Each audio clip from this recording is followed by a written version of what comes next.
Do we ever really know who someone is? Welcome back. I'm Gila Ross, host of the Power Up podcast, where we share short, relatable ideas that can impact and upgrade our everyday lives. And in this series, we look at the Torah portion of the week and share a short, powerful idea to take with us into the week. Do we really know who someone is? Let's look at two great Torah personalities, and I think we'll find an interesting answer to this question. Let's look at Moses and Aaron, and let me ask you a question. Which one of them was greater? Was Moses greater or was Aaron greater? I bet a lot of you are thinking, well, obviously it must have been Moses, because Moses was the one at the end of the day who gave us the Torah. He was the leader of the Jewish people.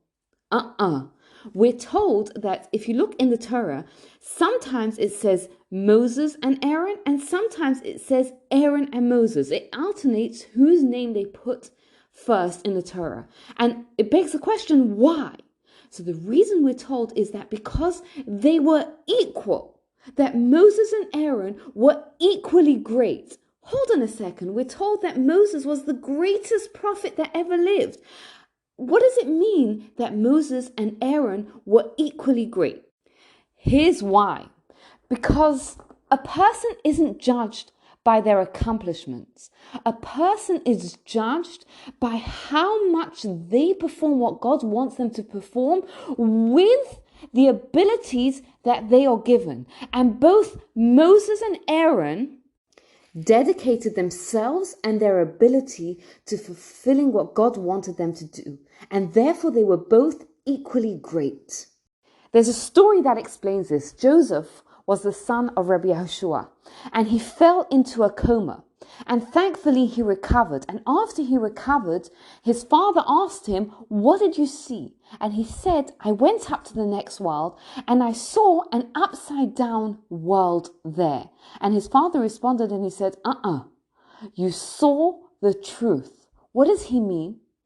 He means that you think that people in this world that are superior, people that are honored, in the next world are necessarily going to be honored as well. No. It could be that you have someone in this world who seems inferior. Their accomplishments are nothing to write home about. But in the next world, they'll be superior. Why? Because when it comes to fulfilling their potential, they fulfilled their full potential.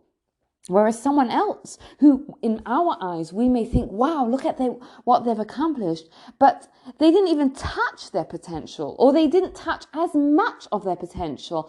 So in the next world, it's not about what you did or didn't achieve. It's about how much of your potential you've actualized and how much of your abilities you've dedicated towards doing what God wants you to do. And what's the secret to this? The secret to doing this is a person who recognizes the value of time. Sometimes people say time is money. The Chavetz Chaim, who was a holy rabbi who lived a couple hundred years ago, says time is not money. Time is a chunk of our life. And when we realize how valuable time is, how every moment is an opportunity to do good, to fulfill our potential, and to grow, that's the secret to really actualizing and fulfilling our potential. So I'll leave you with this question to think about. Do you feel that you're truly using and utilizing your time? And if the answer to that, which I think for most of us is no, what's one small thing that you could do to maximize your time a little bit more this coming week?